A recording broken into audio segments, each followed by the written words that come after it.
Everybody get ready, it's a bonus week of the 10-Minute Bible Hour podcast. Let's get ready, it's a bonus week. We're gonna have fun while Matt's on vacation. Oh yeah!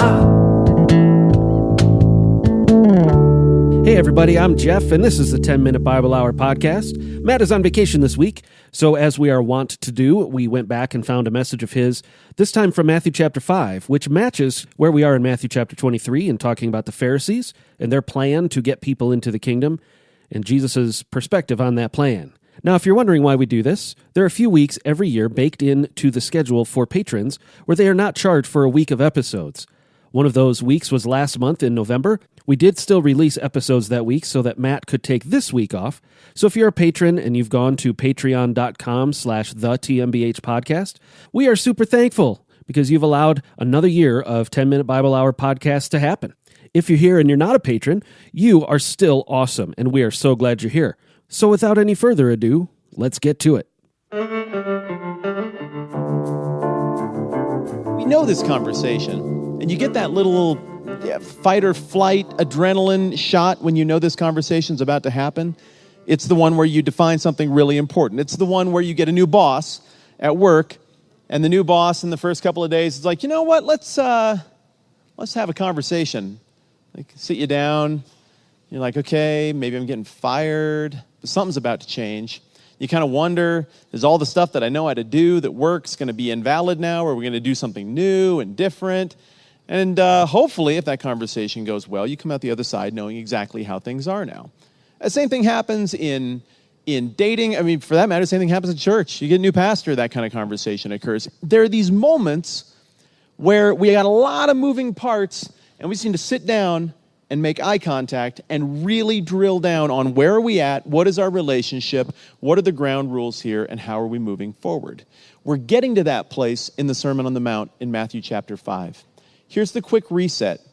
Going all the way back through the Old Testament and looking at the promises that God had made to the people of Israel, promises that were about the redemption of all humankind, but this story was to be carried out through God's chosen people. And so we remember this story about God making an unconditional promise.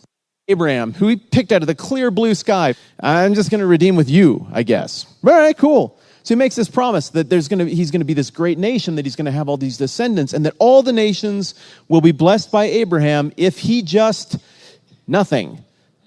He can screw up as much as he screws up. God is ultimately going to do that redemptive thing. And then we learn more about another promise that God made, a covenant that he made with Moses. And this promise was that the Hebrews were going to be the people of God, and God was going to be their people, and when they obeyed God, God was going to bless them, and when they disobeyed God, God was going to punish them, and you've heard this so many times, you could probably do it yourself. But whether they obey or disobey, everyone around them was going to know that their God was the one true God, because he would follow through every time based on their obedience or disobedience. Then we talked about this Davidic covenant. The covenant with David comes much later. We've seen the ups and downs of God's chosen people. They got a few things right. They got a bunch of things wrong. Now they want a king. The king that came before David wasn't so great. And now here is David. And David says, God, we need to reorient ourselves to you. I want to build you this great, big, elaborate temple and consecrate your people to you once again. And God's like, cool. I'm actually going to have your kid do that later. Here's what my deal is for you. Instead of you making me something, I'm going to make you something. An unconditional covenant that from your line will come a line of kings that will be responsible for an eternal kingdom. And the great king is going to come out of this line. And so the Old Testament is a story that is very easy for us when we get to the New Testament to just ignore. Wow, I really like this Jesus stuff better. This is way more fun. There's nice things in here. There are little clever sayings like those chicken soup for the soul books. He's easy. I get him. The Old Testament seems like people get killed and stuff, and there's some weird things and possibly a bit of incest, and I don't really like that very much. So we can easily dismiss it as a bunch of stories that are confusing that we don't know what to do with. But if we see the structure of what God is doing there, then instead of it being a burden that we drag with us, a liability to our faith that we bring into the New Testament, it instead becomes this thing that sheds light completely on what God is doing next. Because Jesus, at no point comes along and says, remember all that stuff that God did before? We're done with that. That didn't work. Our bad. We had a plan. We had like a long Trinity lunch, and we thought we had it all mapped out, but we got distracted. There was sports on in the background, and our game plan, it obviously wasn't quite the right one. But we've had another long lunch, the three of us, and this time the plan is totally going to work. You all are going to be Christians, and you're going to love it. So I'm Jesus, and I'm back to straighten out how it's going to be now. No. People will tell you that. Maybe they won't say it overtly, but people will act like that when they talk theology. It's not the case at all. The New Testament is the fulfillment, the completion, the extension of what God was doing in the Old Testament. This is one cohesive, redemptive narrative that we have the benefit of understanding in hindsight, as opposed to these people who were here listening to Jesus talk about this in Matthew chapter 5, who were trying to wrap their brains around it on the side of a mountain as they had a lot of things bouncing around in their head. In Matthew 5, we are going to get to the define the relationship conversation. We're getting to the big question that everybody needed to have sorted out, which is, what do we do with all the old stuff? So let's say you're a Jewish person, and Jesus has just done all these miracles over the course of the past year or so. You think there must be something to him. He gets up and he starts giving this speech, and he's like, hey, blessed are all the things you think aren't blessed. Huh? Yeah, that's right. In my kingdom, blessed is this and this and this, and the merciful, and blessed are those who hunger and thirst for righteousness, and blessed are the meek, and blessed are you when you get persecuted. Huh? So he lays out this upside down kingdom. And you're sitting there going,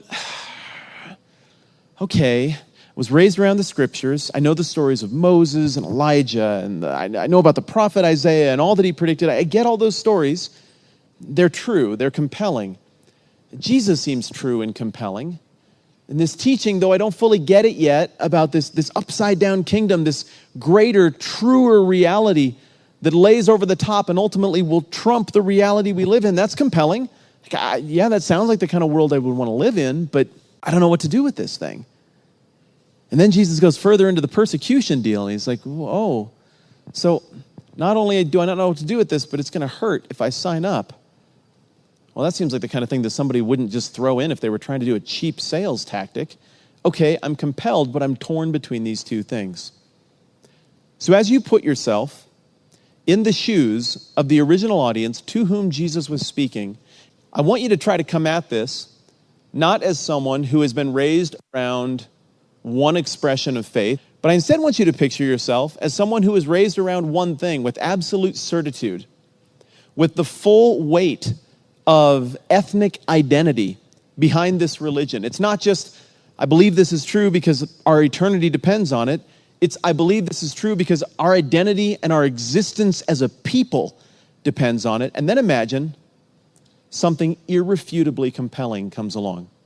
Something that doesn't seem like maybe it exactly fits in your brain yet with all those things you're sure of that God is behind, but it smacks of truth and you're compelled.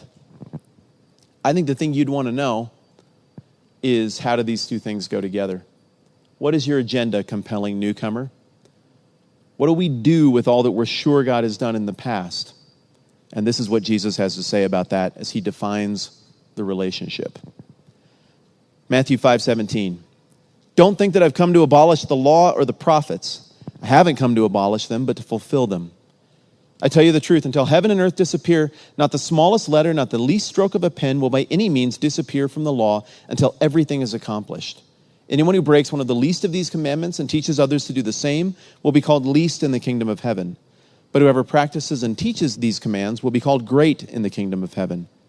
For I tell you that unless your righteousness surpasses that of the Pharisees and the teachers of the law, you will certainly not enter the kingdom of heaven. And that's a good place to pause for today. We'll be back again tomorrow with part 2. Thank you so much. I'm Jeff, and this has been the 10-Minute Bible Hour Podcast. Let's do this again soon.